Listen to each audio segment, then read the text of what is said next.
China just made a quiet move, and the ripple is global. Silver isn't just a metal anymore, it's a strategic asset. China has been increasing its control over physical silver supply, refining capacity, and industrial demand, especially for solar, EVs, and advanced manufacturing. That's not accidental. Silver is critical infrastructure now. When one of the world's largest manufacturers tightens its grip on key industrial metal, it puts pressure on pricing, availability, and trade leverage. The response from the United States isn't panic, it's at scale. We're seeing expanded domestic mining incentives, strategic stockpiling, and accelerated investment into energy, defense, and semiconductor supply chains that all depend on silver. This isn't about headlines, it's about resilience. In the next few minutes, I'm going to show you exactly how the US and China are quietly fighting a resource war and the exact stocks that's going to position me for 2026. I need you to pay attention to me, huh? This isn't politics, this is power. And by the end of this video, you'll understand why silver, oil, nuclear power, and defense are all connected. These are pawns on the board. And how I'm gonna position real money across these four assets before Wall Street prices them all the way in. Now remember, we got time to do this. And so I'm gonna break the video down in three parts for y'all. One, how China weaponized silver. Two, why the US moved on Venezuela and I really wanna get Greenland. And number three, the four stocks that are quietly benefiting from it all. First thing you gotta understand is this isn't about prices. It's about control, it's about supply. And these commodities are truly gonna steal the show. Nah, it's your boy, the Wall Street Trapper. My goal is to help you build wealth one share at a time. So do me a favor, man. Make sure you like, make sure you subscribe, and make sure you share this video out, y'all. It truly helps the channel move. And if you will do me a favor, help this video get 1,500 likes. Please share this out, help me get 1,500 likes. That'll take us a long way. Let's go. October 2025, China announces the export licenses. November 2025, they add silver to the critical minerals list. Now that puts silver in a situation where it's now looked at like a rare mineral, like a rare earth mineral. So you know for a fact, if it's on that list, there's only like 44 companies now that can maneuver around it. So China was real strategic with this. In December 25, China floods the Western warehouses because everybody front loaded. And then January 2026, China closes the door. They put restrictions on it. Now, let's break down what this means. The December surge that we saw and the early surge that we saw wasn't generosity. It was China emptying the shelves, people front load what they're going to need for silver because silver is used in iPhones. Silver is used in data centers. Silver is used in AI chips. Silver is used in 70% of EVs, 5G towers, military radars, computers, the list goes on and on, like what we use silver for.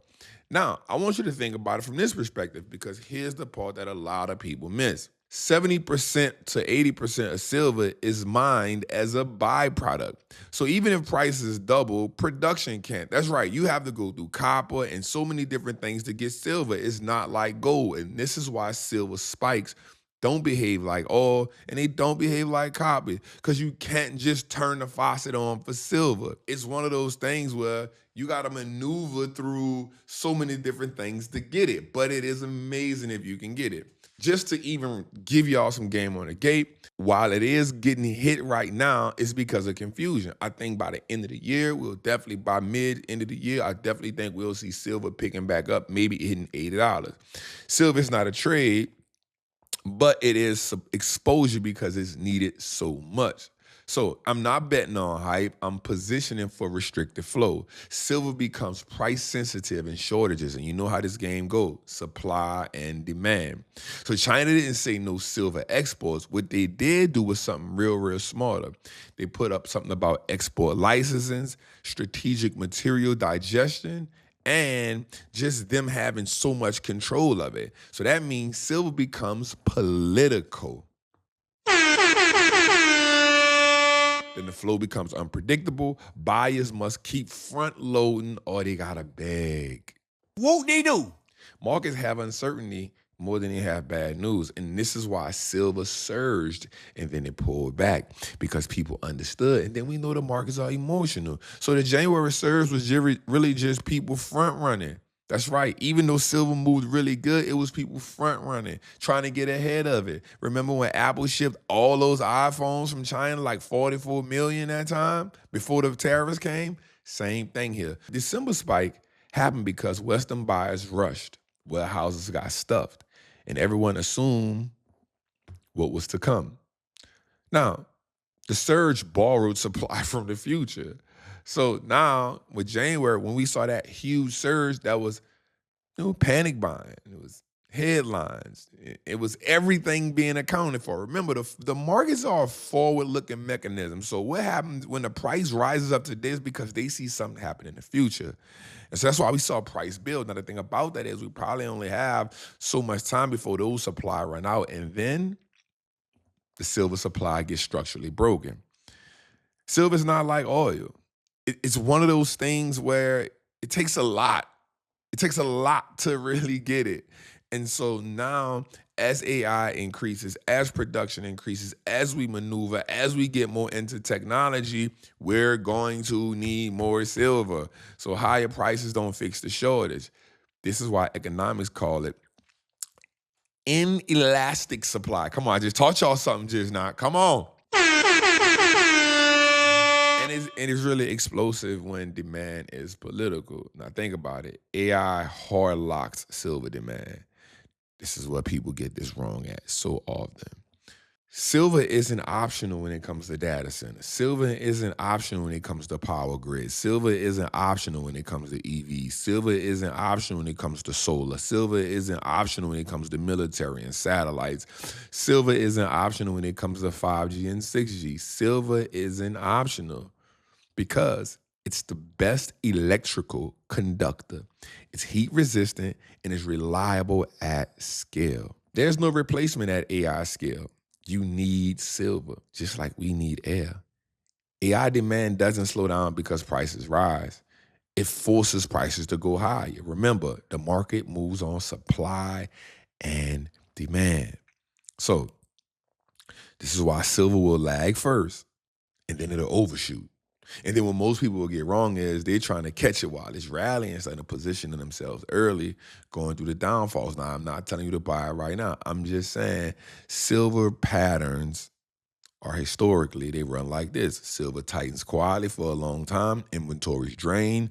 Industries use panic users. Financial buyers pile in. Prices overshoot through fundamentals. Then it pulls back. Then it repeats it again. Gold moves on fear. Silver moves on stress. Gold moves on fear. Fear of a dollar. Fear of protection. Silver moves when people get stressed. And this becomes a political asset, not just a commodity. Because China understands something that a lot of people don't. You don't need to control all the supply.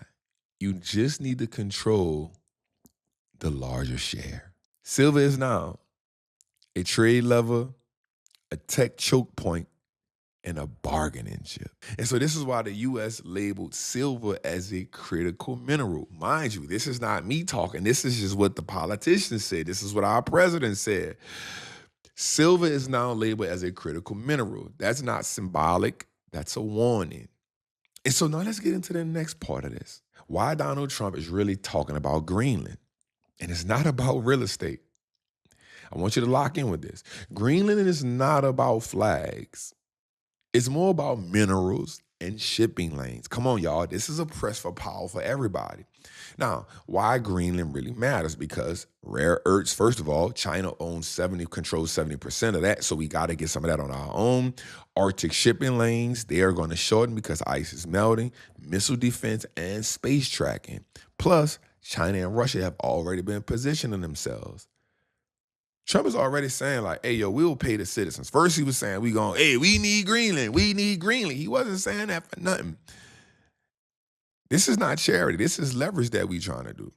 You don't buy Greenland. You anchor influence there. Now, I'm not saying that we agree with none of the stuff he's doing. I'm saying there's a power game being played, and China and Russia is positioning themselves. And while everybody in America, and so many people in America saying, whoop-de-doo, whoop-de-doo, whoop-de-doo, we rooting for China. I want you to understand something. China is doing the same thing to Taiwan. They understand the important piece that Taiwan plays on this table, on this chessboard, right? So NATO is saying, they trying to bash Trump, but Trump is saying, bro, we don't care about NATO anyway. This is a force of projection. And so I need you to understand, for me now, this becomes a defensive thing. So now defense accelerates. Markets don't price in wars. They price in preparation. I want you to say that again. Markets don't price wars. They price preparation. And 2026 is a preparation year because a lot of geopolitical tension is in the world. And so defense is not optional here, y'all. Walk with me here because I got two companies I want to talk about right here that I truly think is important. Because this isn't about fear headlines. No. This is Matt. I don't do the fear mongering. This is Matt. And right now, the U.S.-China rival is accelerating.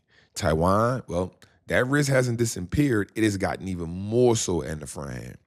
Iran, they active.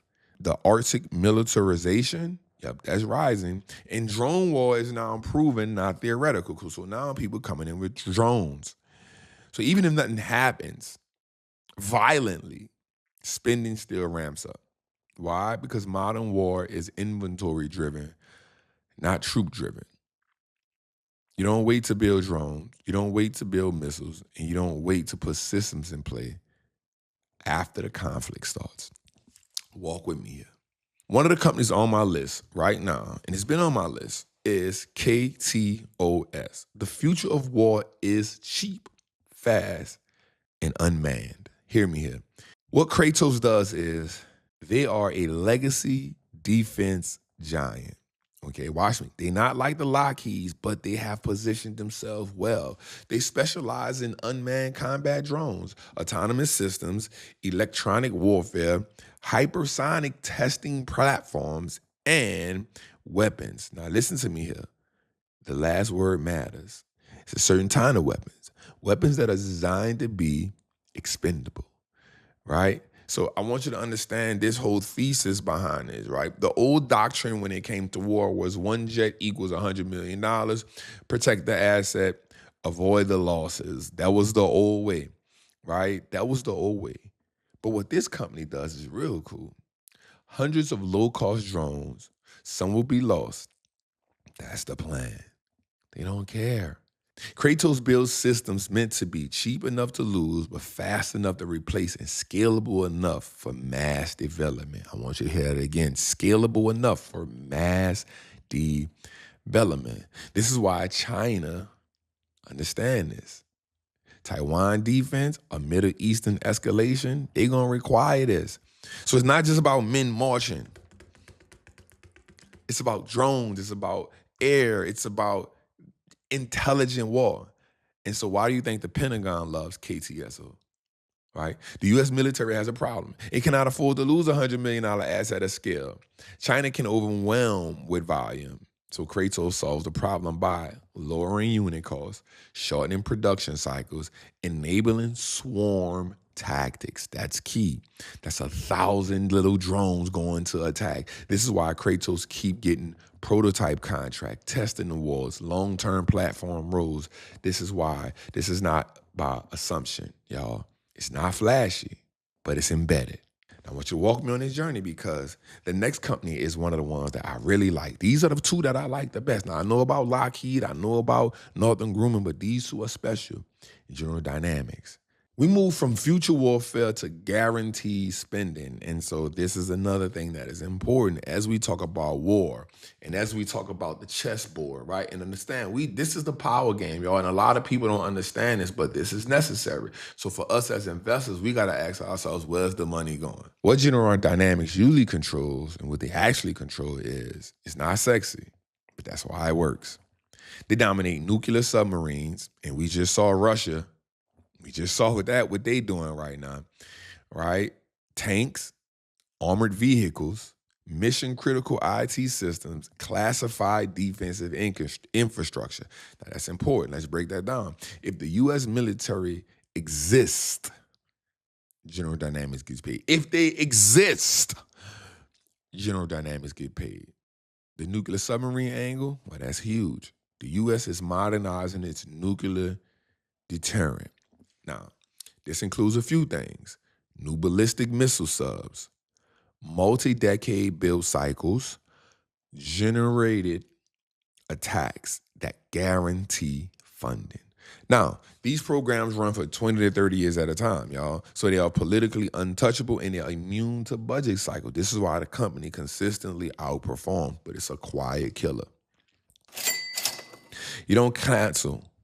You don't cancel a nuclear contract. You don't cancel a nuclear deterrent. So why GD benefits even without war? Hear me here. Defensive spending doesn't go down when tension cools off. Defensive spending has always went up. It's always one of the biggest parts of the budget.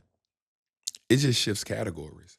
So GD wins because maintenance contracts, modernization upgrades, replacement cycles, cyber and IT integration. This is GD. This is annuity, right? This is defense. This is consistent revenue, y'all. And I want y'all to just hold on to that.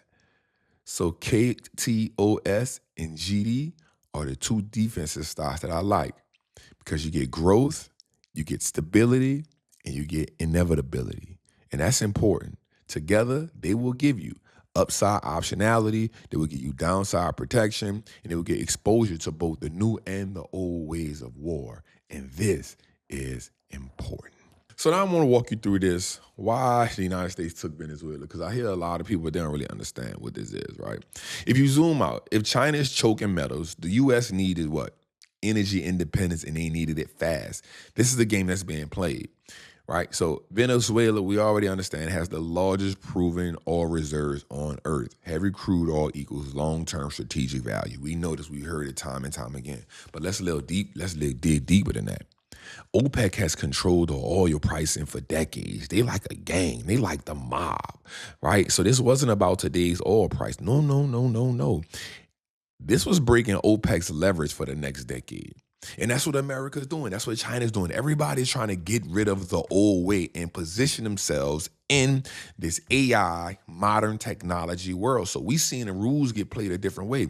So America taking that, over those 300 billion, if done right, it can add another 1 to 2 billion barrels a day over time. Controlling inflation, stabilizing energy and AI defense, protecting the petrodollar. I'm gonna say that again. Protecting the petrodollar, because we know the money is fiat, $38 trillion in debt. We need something to give us to keep control. And so the oil, the inflation, the debt comes with that. Because we have a lot of countries that's trying to get off the dollar. That is true. Even though it's still used 50% of all transactions, you have people trying to get off the dollar. So you have to do something to maintain control. And that causes a violent move. Right now, I'm not saying I agree with everything this man is doing. I'm not saying that. I'm not saying that, but we've seen this play over and over again. We've seen it with Gaddafi. We've seen it with Saddam Hussein. We've seen it over and over again. It's all about protecting the dollar. It's all about keeping the dollar as the world reserve currency. And whether you like it or not, I'm not saying you have to. I'm just saying you benefit from it. I know you're not going to like me for saying that. Now, if you control Venezuelan crude, you need refiners that can handle heavy oil. And this is why I like Valero. It doesn't need oil to go up and down. They need oil to be cheap and difficult. Most people misunderstand refiners. I remember, not me, I've built a couple power plants. I've built Exxon, I've worked at Valero, I've worked at Sasol, I've worked at a few of these. All producers want high prices. Refiners want wide spreads. So Valero's business is buying discounted crude, refining it, and selling finished products as global prices. That's what they do. Venezuelan oil, well, it's perfect for Valero. It's heavy. It's dirty, it's sticky, it trades at a discount, and most refiners can't handle it. Now, one other one can, ExxonMobil, but they don't specialize in it, they do it. Valero specializes in it. It's the difference. Somebody that does something, They can handle it, they can do it, that's cool. But when somebody specializes in it, it's a different ball game. They become the go-to. So Valero is built for heavy, ugly crude.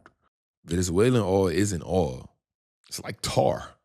So most refiners can't process it efficiently.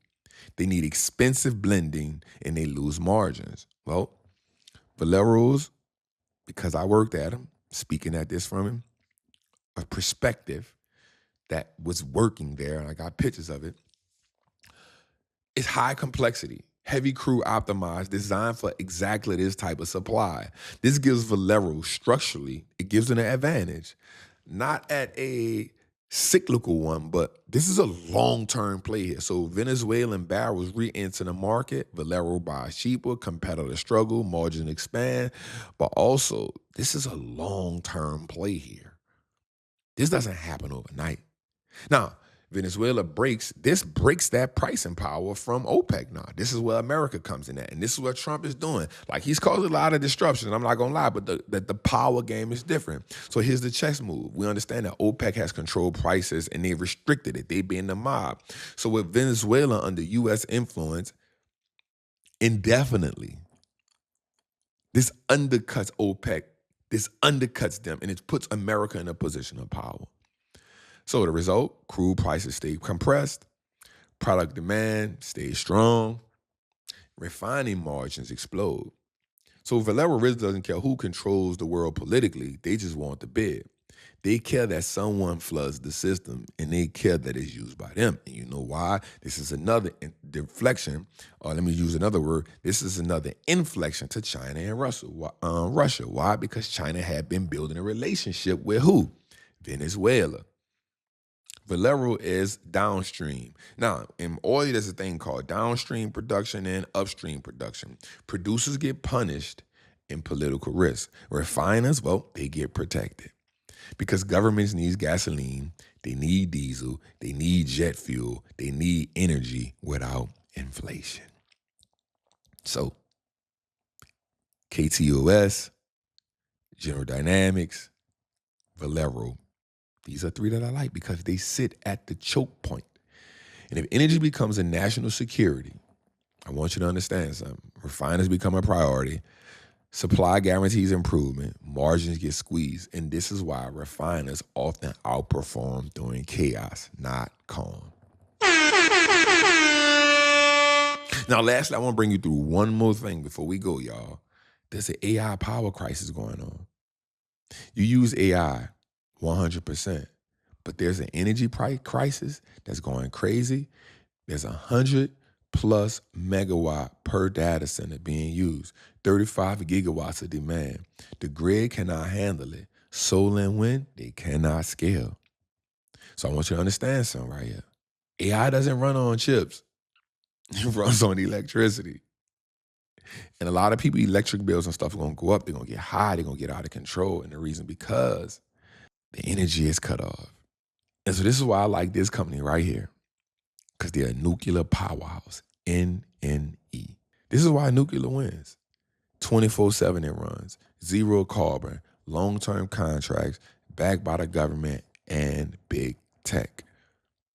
I like this company. Don't chase the AI stocks, y'all. Chase the power that's running them. We understand where AI at, we going, but we got to dig deeper, y'all. We got to stop looking on the surface. We got to dig a little deeper and see, hey, what does this thing need? What is this supply chain? So let's tie it all together so you can see what I see. China controls metals. The U.S. secures energy. Greenland, well, they lock resources. And defense and nuclear scales the future. This isn't chaos. This is positioning. And this is how we are watching a global chessboard being moved. This is what power and competition looks like before real shots are fired. It's your boy, the Wall Street Trap, man. I hope I helped y'all a lot in this video. I hope I gave y'all some explanation. I hope y'all really tapped in and really like this video and play it again. Make sure you like and subscribe. Now, I want to say this.